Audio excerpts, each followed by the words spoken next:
A monk shoots a cleric over a loud cell phone in a temple. Thousands of Norwegians were told they won the lottery in an error. And human remains were lost after a spaceflight capsule crashed into the Pacific. These are the weird stories on Weird AF News, the only daily weird news podcast hosted by a comedian in a closet. Here we go. A monk guns down a cleric inside a temple over a loud cell phone. A Buddhist monk in Phuket, which is in Thailand, has been arrested after fatally shooting a fellow monk inside the temple. Now, I don't know much about monks, but this seems like very unmonkey behavior. I don't think this monk gets the entire point of Buddhism, but let's keep reading before we judge about this monk shooting a cleric. Where does a monk even get a gun? Are they carrying over there in Thailand? Is this the Florida of monasteries? It sounds like it. The shooting occurred at 6 a.m. Police say the victim, 36-year-old Phra Niwat, was found dead inside a temple bathroom with gunshot wounds to his neck, arm, and chest. 4 spent .38 caliber cartridges and a bullet casing were recovered at the scene, according to the local police. The suspect is 47-year-old Phra Jurek, who is a monk at this temple. The shooter had initially barricaded himself inside his room after the shooting, but later surrendered. Police found a loaded revolver and 14 rounds of ammunition in his possession. In a statement that he made to the police, he claimed that he had endured some bullying from the victim and was provoked again on the morning of the incident. Here's a quote from the monk. He went into the bathroom without locking the door and played something loudly on his phone, some music. It really irritated me. So I took the gun from my room, shot him, and reloaded another 6 rounds. Okay. So anyways, I just started blasting, interrupting my quiet meditation, which I do 8 times a day to keep me calm and centered. You know, I'm all about inner peace, unless you're loud in the restroom. Now, it says here, following his arrest, Phra Jurek, the monk, was taken before the ecclesiastical district governor and formally defrocked. Wow, that was a tough sentence. I can't believe I got through that on one try. He is now in custody and he faces criminal prosecution for his actions. The temple has yet to make any public comment on this incident. So many questions here. For one, I mean, what are you doing with the gun and a smartphone inside the monastery? I thought you were supposed to give up all of your worldly possessions when you entered this sort of lifestyle. Also, what was the music that was being played that triggered this monk? Obviously, it wasn't the Wu-Tang Clan because, I know in general monks are pretty big fans of the Wu. I looked up a couple other articles covering the same incident, and I'm not getting much more information than I already have here. So I'm not sure what we're learning here, except for that it's even it's a scary world we live in when monks are blasting away. After all, they're supposed to be the most peaceful of people, but apparently there's a high price to be paid for serenity now. Sometimes you just got to say Phuket and take matters into your own hands. Get it? Phuket. That's where the temple is. Phuket. All right. Thousands of Norwegian citizens were told they won up to millions of dollars in a lottery error. Scores of Norwegians thought they had become millionaires after receiving a notification from the state-owned gambling company saying they had just won eye-watering sums of money in the lottery. Turned out it was a mistake. All right, let me ditch that accent, although it's so fun. Several thousand people actually won prizes in this Euro jackpot and were notified of incorrect amounts over the weekend. The company declined to confirm the exact numbers of those impacted to the media. And the lottery CEO, Tonjin Sangstwin, apologized and resigned a day later. Wow, this person was like, I'm out. Not going to be around to clean up this mess. This was all because of an error in the conversion from euro cents to Norwegian kroner, which caused the prize amounts to be, quote, excessively high, according to the company. The amount was actually multiplied by 100 instead of being divided by 100. The prize company or lottery company receives the prize amounts from Germany in euros and then converts them to the Norwegian kroner. And so they were reported incorrectly, the amounts, and that was Friday evening. The correct amounts were updated on Saturday evening. So a whole day had gone by with Norwegians thinking they had won a lot of money, it seems. although actual payouts were not made at that time. But some damage was done, I assume. Somebody quit their job in some dramatic fashion because they thought they won the lottery, and then they got to crawl back asking for their position again on Monday morning. How embarrassing. And somebody probably had some long speech that they gave to the whole workplace telling the CEO to suck it. And another thing, Keith, I always wanted to say this. You cook stinky food in that cafeteria. It's disgusting, and you smell, and I hate you. And Carla, you're super hot, and I want to take you on a date tonight to the best restaurant in the city if you'd be up for it. That's all I wanted to say, and I'm not even going to empty out my desk. You can have all that crap because I'm going to be living in the Bahamas, and I don't need it anymore. And now this person has to go groveling back on Monday with a new speech and a long apology. I just want to say I'm sorry for urinating in the middle of the office on Saturday morning. I also sincerely regret spray painting "Go F Yourself" on the CEO's Tesla. So, yeah. I just love to imagine those sorts of shenanigans are happening this week at a couple of offices in Norway. And there's some people who are going to have to return some items as well. Yeah, I'd like to return this $3,000 bottle of champagne and this case of baby oil and the monkey. Yeah. There's a statement here from the lottery company. Said that we are terribly sorry that we have disappointed so many. We understand that people are angry with us. The criticism is justified given this breach of trust. We have received several messages from citizens who were planning to go on holiday and renovate their homes or buy an apartment. To them, I can only say we are sorry. We understand it is a small consolation, but we are very sorry. The article says one woman that was in the middle of a renovation project on her home was told that she received 1.2 million kroner, but instead only received a small fraction of that sum.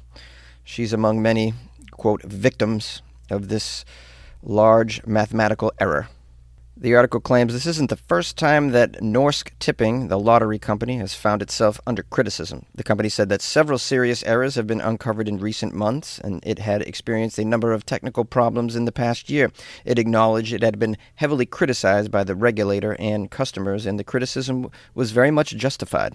Well, at least they're owning up to their mistakes. The CEO is voluntarily leaving the company, and, hopefully that'll turn things around, because you can't have screw-ups like this. You're going to have people just trying to make some sort of drastic lifestyle changes based on some misinformation, and that's not good.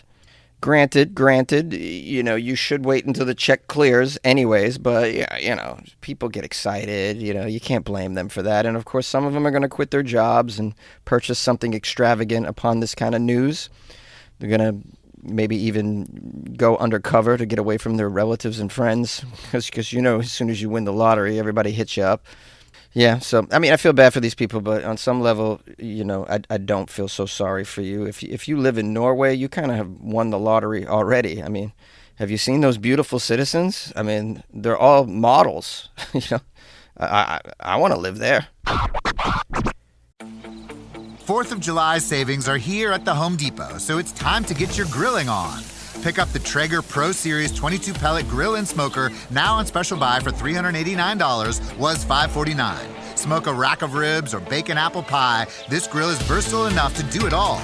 This summer, no matter how you like your steaks, your barbecues are guaranteed to be well done. Celebrate 4th of July with fast free delivery on select grills right now at the Home Depot. Subject to availability.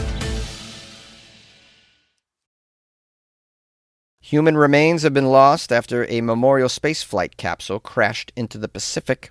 Human remains that were entrusted to this Memorial spaceflight service were lost at sea after the capsule that was carrying the ashes and the DNA of 166 people crashed into the ocean following a parachute failure during re-entry. The so-called Perseverance flight was operated by Celestis Memorial Space Flights in partnership with the exploration company. It was launched on June 23rd aboard the Nix mission Possible spacecraft.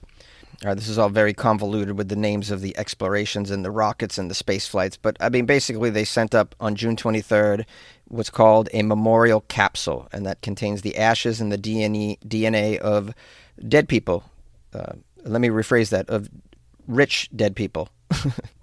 This mission, it says, was designed to fulfill both an Earth orbit and Earthrise memorial service with the intention of returning the flight capsules to families after a brief journey into space. Oh, so these weren't sent into space to remain up there as a space burial. They actually were just sent up there to go out into space briefly and then come back. So the remains of dead people were just sent on a voyage, basically, to go out into space and then return. So this is even more ridiculous than sending your relatives' ashes into space forever and ever as a space burial. No. This is even more ridiculous and weirder. I realize weirder isn't a word, and you would think I would know that because I say the word 1,000,000 times a day. So just to be clear, it was a brief mission into space, and then they came back and crashed into the ocean, which the mistake was that they didn't land safely on land, and therefore the ashes and the DNA of the dead people weren't able to be, given back to the family of those deceased persons. So it sounds like in the end they just got a very expensive burial at sea, which some people do that anyways. So it's pretty common, but not sure that these relatives wanted that. They obviously have a lot of money. Maybe they were going to send the ashes to another glorious location for a little while. I don't get this, but I don't understand a lot of what the 1% is into. This space memorial company, Celestis, had a statement that said, quote, "As a result of this unforeseen event, we believe that we will not be able to recover or return the flight capsules at all. We share in the disappointment of the families, and we offer our sincerest gratitude for their trust." Yeah, and you're probably going to get sued, Celestis, but, you deserve it. You're operating a stupid business, first of all. People pour billions of dollars into the dumbest business ideas.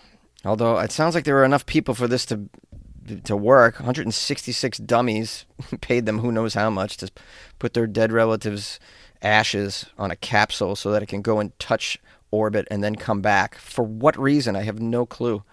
Grandpa always wanted to go into space and now he gets to. Is that really where your mind is at?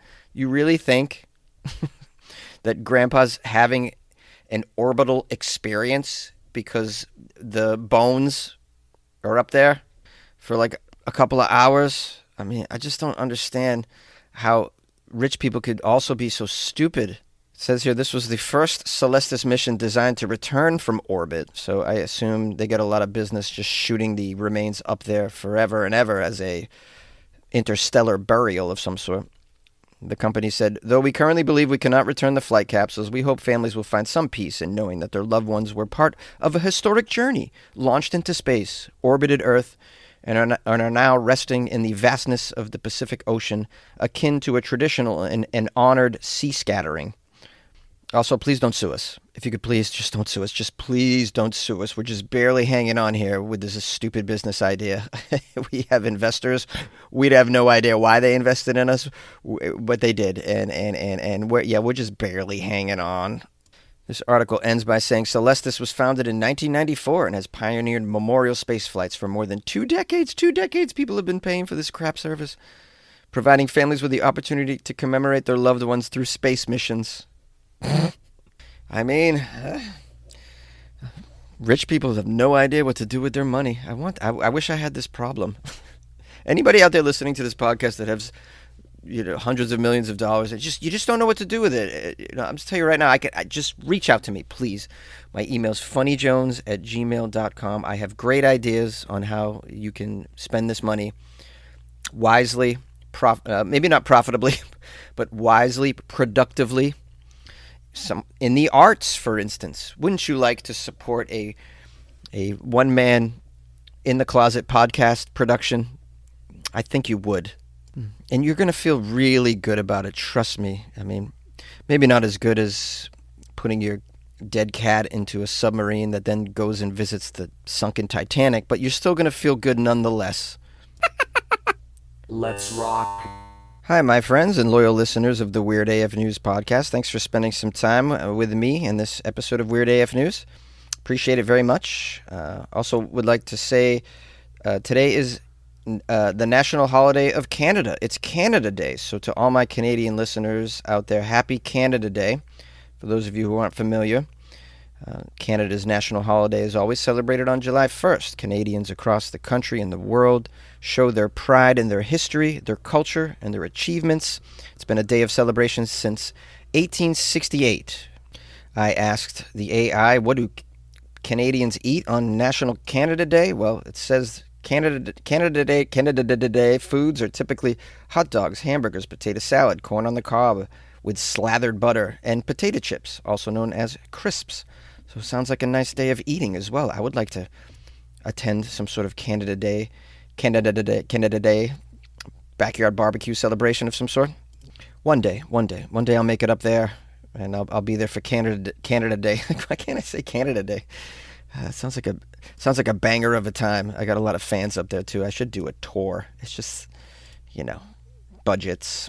But maybe I have a rich person just heard this episode and is going to give me all of their money, and then I can make that trip. All right. Anyways, I digest. Let's give thanks and praise to Cheryl. Cheryl, a big fan of Weird AF News and now a supporter, because Cheryl bought me coffees off my website, weirdafnews.com. Cheryl wrote me a little love note too. Jonesy, I was updating my Google Home Speakers news selections when I saw Weird AF News and thought I would give it a try. I listen as I work from home. It's been so great, and I'm right in line with your sense of humor. You remind me of my late brother, and he would have loved Weird AF News. Well, shout out to Cheryl. Thank you for giving my podcast a chance, first of all, and then for sticking with it, and then going even further with your support by buying me some coffees. So, yeah. I'm super grateful and appreciative of my supportive fans and listeners of the show. You can show your support by going to Weird AF News and buying coffees like Cheryl did, or joining the Patreon, or just by telling a friend about Weird AF News, if you have any. Lastly, I'll just say, if you come across any articles that you think are appropriate for the podcast, please email me, funnyjones@gmail.com, or drop them into my DMs on Instagram @funnyjones. And have a great day. And good luck with your life, man.